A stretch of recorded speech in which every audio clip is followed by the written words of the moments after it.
el texto. Muy bien, entonces, hablar de coherencia y cohesión, en este caso, hace referencia ¿a qué? A dos elementos básicos de la lectura. Recuerda que la palabra texto proviene del latín textus, que en este caso es un participio que tiene que ver con el verbo texere, que es tejer, trenzar, entrelazar. En el diccionario de la RAE lo define como un enunciado conjunto de enunciados orales o escritos. Es un conjunto de ideas que presenta una unidad significativa. Profesor, en este caso, un texto que viene a ser entonces, un texto viene a ser la unión, ¿no? La unión, en este caso, de dos elementos importantes, que sería la cohesión y la coherencia, a través de la estructura de los párrafos, a través de la estructura de las oraciones. Entonces, decir coherencia textual, ¿ya? Coherencia textual significa que el texto tenga sentido en relación a un tema. Por eso estos dos elementos son muy importantes cuando desarrollamos la comprensión de lectura. ¿De acuerdo? Son elementos muy importantes en el desarrollo de la comprensión de texto. Muy bien, vamos a continuar. Vamos a avanzar hasta, bueno, el tiempo nos permita. Y luego, bueno, vamos a hacer una retroalimentación al final. Listo, chicos, seguimos avanzando. Entonces, como definición, dice la palabra texto, como ya mencioné, viene de textus y viene el participio texo y el verbo texere, que es tejer, trenzar, entrelazar. ¿Qué tejes, qué entrelazas? Las oraciones, las ideas. Yo las entrelazo, las tejo, las uno y eso formo un párrafo. Y ese párrafo a la vez se suma y va a unir, va a juntar hacia una estructura superior que sería el texto. Entonces, si quieres ver un resumen de qué es un texto, prácticamente es un conjunto de ideas que presentan una unidad de significado, no te olvides. Es un conjunto de ideas que presentan una unidad de significado. Muy bien, vamos a continuar por acá. Propiedades que debe tener un texto, propiedades que debe tener un texto, o sea, sí o sí las debes tener, en este caso deben ser parte fundamental. Entre ellas tenemos la coherencia. La coherencia es una propiedad, digamos, fundamental porque es el sentido, ¿no? La coherencia se refiere a las relaciones de contenido que tienen las ideas. O sea, todas las ideas están relacionadas en un texto y ese flujo, ese eje es el tema, ¿de acuerdo? Es una cualidad semántica que existe en el interior del discurso, o sea, en el interior del texto, ¿no? Cuando digo cualidad semántica se refiere a la cualidad del significado, ¿ok? Eso debe tener totalmente la claridad. ¿Qué busca en el texto? Presenta una estructura o un sentido lógico, un significado global. O sea, yo al final de leer un texto debo saber de qué está hablando. Y para eso debo hacerme esa pregunta, ¿no? Que ya te he venido mencionando siempre. ¿De qué me habla la lectura? ¿De qué me habla el texto? Esa pregunta es fundamental. Esta lógica de coherencia se ha tenido, bueno, que se da teniendo un tema que posee una idea principal y las demás ideas sirven de apoyo. Recuerda que hay tres elementos fundamentales: tema, título, idea principal. Estos tres elementos son fundamentales.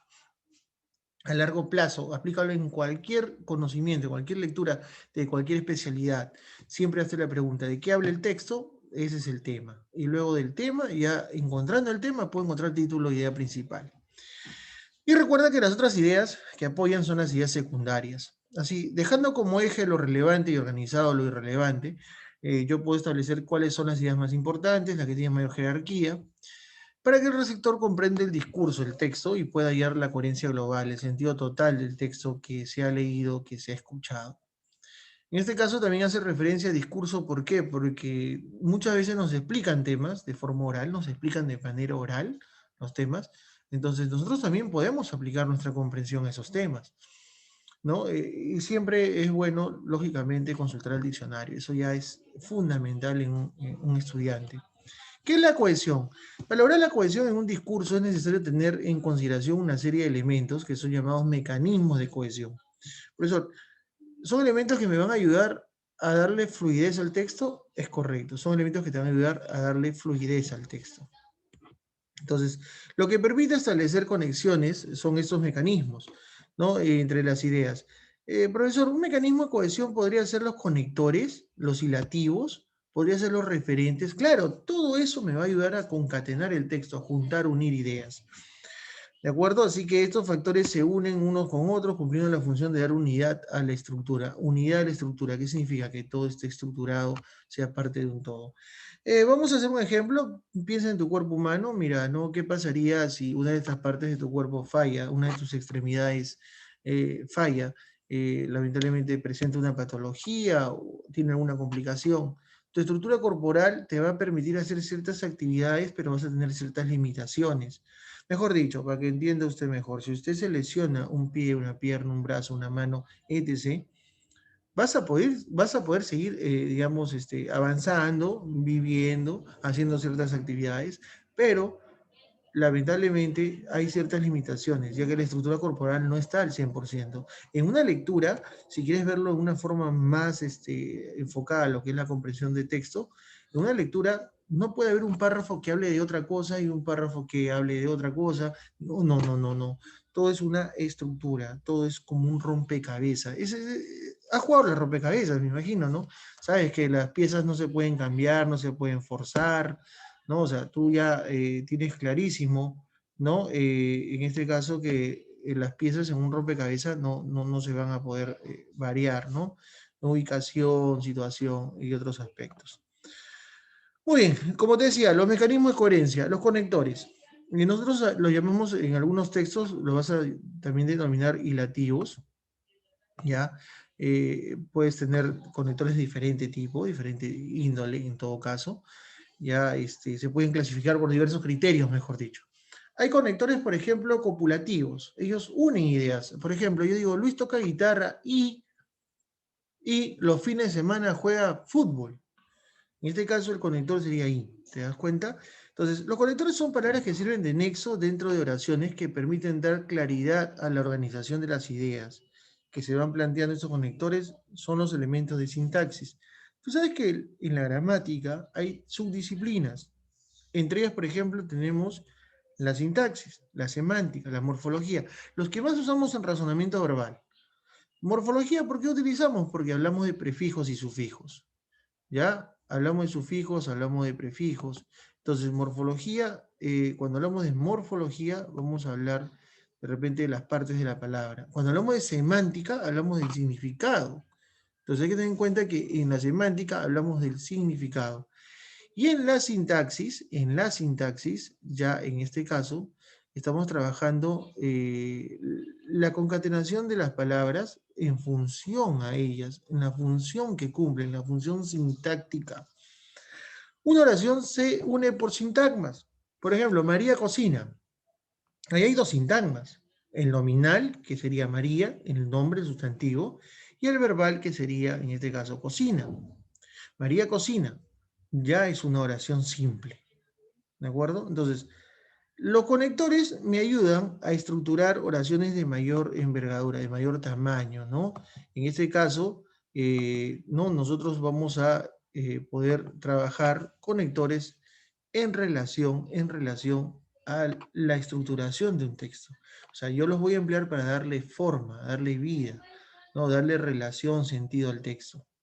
¿Qué es la sustitución? Es un elemento estilístico por medio del cual se reemplaza una palabra, una expresión. Estos son los famosos referentes. En algunos libros de pre, algunos libros de secundaria le llaman referentes. ¿Por qué? Porque son elementos referenciales. Si yo digo María lavó los platos, yo digo María lavó los platos y ella, ¿no? Y ella se fue a la cena. ¿Te diste cuenta? En este caso, ella reemplaza a María. Entonces, para no caer en la redundancia, o no decir, en este caso, María lavó los platos y María se fue a la cena, no, o sea, para no decir María dos veces, uso un referente. En un texto usamos los referentes para darle fluidez, coherencia, cohesión a la lectura. Entonces dice, ¿qué es la sustitución? Eso es un referente. Es un elemento estilístico por medio del cual se reemplaza una palabra o una expresión por otra, pero la que se va a sustituir debe tener una relación semántica con la sustituida. Esta técnica favorece la claridad de ideas y no a la reiteración literal, o sea, reiterar una palabra 2, 3, 4, 5 más veces. Existen dos tipos de sustitución. La sustitución sinonímica, o sea, vamos a usar sinónimos, y esto se da cuando reemplazamos una palabra por un sinónimo. Ojo, vamos a tener una idea, una sola idea, vamos a darle fluidez, una sola idea, pero la vamos a reemplazar por un sinónimo. ¿De acuerdo? Un sinónimo para no repetir la misma palabra. A ver, si yo te pido, dime bello, o sea, con otros términos, ¿cómo podrías decir belleza ya? Con otros términos. ¿Cómo sería? Ahí los escucho. ¿Cómo yo podría decir el concepto de belleza, pero con otras palabras? ¿Qué podría haber? El chat está activo. A ver, voy a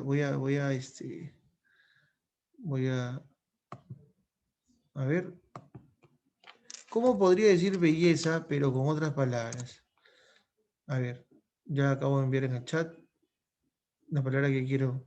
Lo que te estoy solicitando, no te compliques, te estoy solicitando sinónimos de belleza. Hermoso o hermosa. Claro, muy bien, Máximo, ¿ves? Hermoso, hermosa, hermosura. Ya, ¿qué más? Otro más, bonito, ¿no? Bonito, que lo usamos bastante. Entonces, para no repetir belleza en el texto, ¿qué puedo emplear?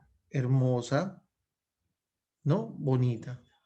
¿De acuerdo? Hermosura, ¿no? Bonito, en este caso, para no emplear. Va a depender del contexto y en el caso de la situación de la oración, pues, ¿no? Si quiero reemplazar bello, puede ser bonito, puede ser hermoso. Si es bella, ¿no? De la misma forma, bonita, hermosa. Y si es belleza propiamente, podría ser hermosura, pues, ¿no? Entonces, mira el ejemplo. Jody era una niña de 13 años, un poco introvertida, pero amable. Dice, Jody era una niña de 13 años, un poco introvertida, pero amable. Profesor, a mí me gustaría que de repente cambiar, bueno, puedo cambiar niña, puede ser infante, puedo cambiar introvertida, callada, puedo cambiar amable por afable.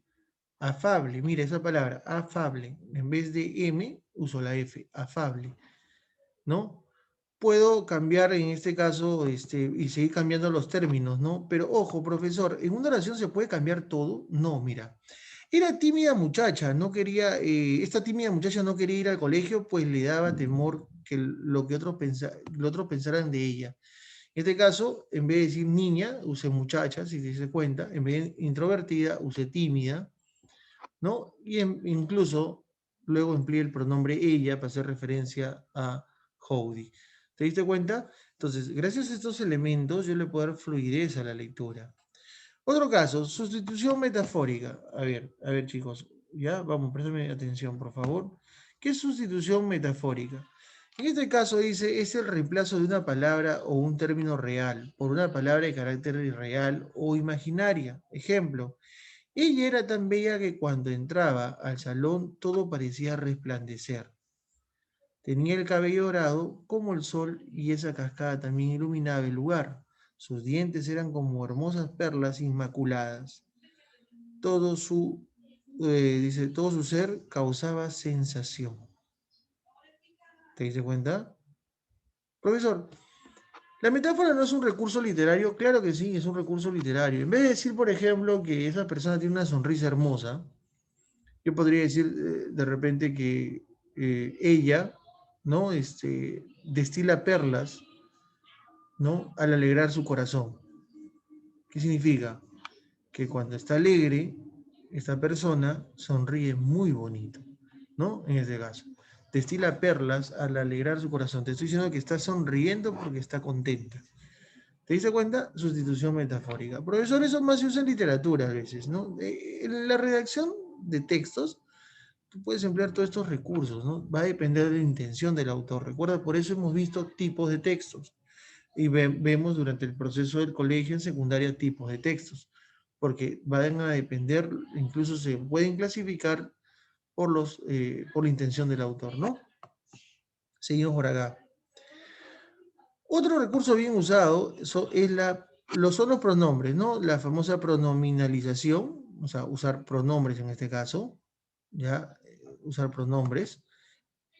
A ver, en este caso estamos empleando pronombres. para poder darle mayor sentido.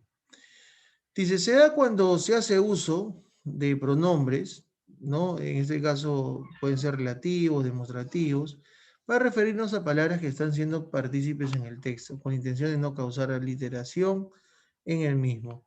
Si digo, María lava los platos, María cocina y María se porta muy bien, o sea, María, María, María, María, ¿no? O sea, no, para eso puedo usar pronombres, ella, ¿no? Ella, ¿no? En este caso, es uno de los directos. Muy bien, entonces el día de hoy hemos tratado de conocer un poco más en el marco teórico sobre sobre los elementos que son importantes en lo que viene a ser la coherencia y cohesión de un texto. Vamos al texto número 1. Voy a pedirle en este caso a Valeria Esmeralda. Valeria, a ver si nos apoyas en la lectura, por favor, Valeria. Sí, vamos, Valeria, tú puedes, no seas tímida. A ver, tú puedes, ¿ah? Te escuchamos, Valeria. ¿Nos apoyas en el texto, por favor? Para hacerlo más rápido, ya que el tiempo nos está ganando. Muy bien. Vamos a ver si Valeria nos contesta por acá. Valeria creo que... Profesor, ¿yo puedo leer? Claro, muy bien, Máximo, gracias. A ver, parece que Valeria no... Profesor, ¿qué tengo que leer? ¿Práctica de la clase? Texto 1, sí, el texto 1. A ver, fuerte, por favor. Te escuchamos, Máximo. Nacido UIN, Alemania, en 1874. Albert Einstein es considerado el máximo físico teórico de nuestro siglo. A los 17 años ingresó al Instituto Federal de Tecnología en Suiza. El término de sus estudios se nacionalizó suizo y trabajador en la oficina de patentes de Berna. El empleo los convirtió en un buen examinador de patentes y le proporcionó la suficiente holgura económica para comprender sus investigaciones en privado. En 1905 publicó sus 3 primeros artículos, en los que abordó los campos de movimiento browniano, el efecto fotoeléctrico y la relatividad especial. Este último, sobre todo, llamó la atención de los científicos de su época. En 1909 consiguió su primera plaza de profesor titular en la Universidad de Zúrich. El año siguiente obtuvo una cátedra de Praga y 2 años más tarde ingresó a Zúrich. En 1913 fue nombrado director de la institución física Kaiser Wilhelm en Berlín. 2 años más tarde postuló la teoría general. De acá ya no puedo ver más porque necesita bajar. Me quedé en general de la... Postuló la teoría general de la relatividad, que lo consagró definitivamente, ¿no? Muy bien, listo. Vamos a ver qué nos presenta luego de esta parte. Me pide el tema, la idea principal, me dice qué es lo correcto y qué es lo incorrecto. Yo creo que para encontrar la primera parte, la primera y segunda pregunta, voy a colocar la pantalla en la visualización, ya para que ustedes lo puedan extraer. A ver, les doy un minuto para que ustedes puedan extraer el tema y la idea principal. Un minuto, vamos.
Muy bien. Yo tengo que hacerme la pregunta, ¿no? ¿De qué me habla el texto en este caso? Yo tengo que generar ese interrogante. ¿De qué me habla el texto? A ver, Máximo, que nos ayudó con la lectura, ¿no? De repente nos puede dar su respuesta, él, si desea compartirla. ¿De qué te habla el texto, Máximo?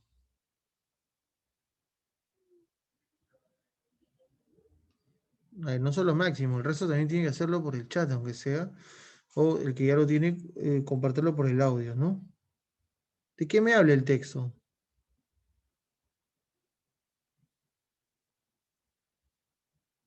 Ujú. De Albert Einstein. Profe, no se le escucha. A ver, ¿de quién me habla el texto? De Albert Einstein. Muy bien, Daphne. De Albert Einstein. ¿Qué me dice de Albert Einstein? ¿Qué me dice de él? Yo creo que me habla de su vida, ¿no? Pero, claro, muy bien, Sofía, me dice de su vida. Es correcto, ¿no? Me habla de Einstein y de su vida. ¿De acuerdo? Sí, sí, a ver, Máximo, apagué la cámara un rato para mejorar un poco el audio. Espero que se esté escuchando mejor.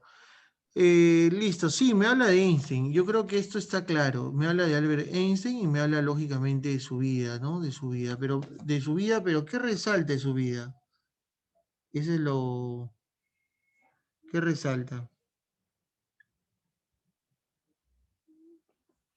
¿Qué resalta? ¿Qué resalta? Mira la primera y segunda oración. Yo creo que ahí es la parte donde tienes que centrarte, en este caso, ¿no? Debes centrarte, yo creo que ahí sería importante. Yo creo que tienes que centrarte en esta parte. Ah, es muy importante ahí.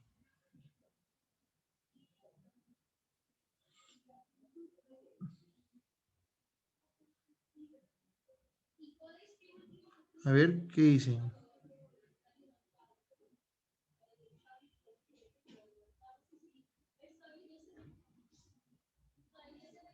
Yo creo que la idea principal, repito, y acá terminamos y regresamos en 5 minutos, estaría centrada en la primera parte del texto, ya que todo me habla de este personaje, ¿no? Porque me habla cómo se consolidó como el máximo físico.